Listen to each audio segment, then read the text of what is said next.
Ito po yung magkapatid na ayan, si Omega Red at saka si Kizaru. Magkapatid po yan.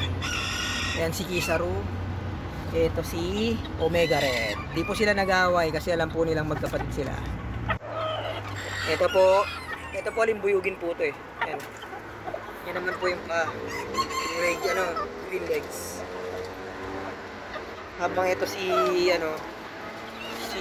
Kizaru, nakalimutan ang pangalan nito ni Kizaru. Green legs din po pa niya, no. Halos pares lang din po sila ng paa. Magkapatid po sila sa ina. Kaya kahit ilapit mo sila, hindi sila mag-aaway. Lapit muna kayo doon. Ayan po, hindi sila nag-aaway. Alam po nila kasi magkapatid sila. Isa lang po yung ginapit ko sa kanilang inahin.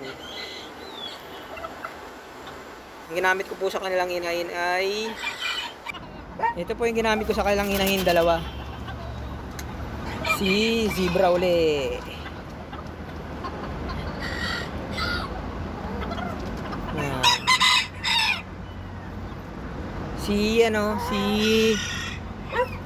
Si Blaster tsaka ito, minix ko sila ng kulay. Dati silang magjowa, mag-asawa, pinag-iwalay ko na sila. Ang kinalabasan nilang dalawa ay isang kanawaing dilaw, si Kizaru. Anak sa camera, Kizaru. Yan si Kizaru. Yan po ang kinalabasan po ng kanilang pagmamahalan. Babalik nga po natin si Kizaru sa kanyang kulungan. Bay muna sa utol. Ayun, utol niya po yan, oh. Magkamukha po sila. Pare silang manok, kaya magkamukha sila. Babalik lang po natin sa kulungan niya. Bay muna sa tatay, kay daddy.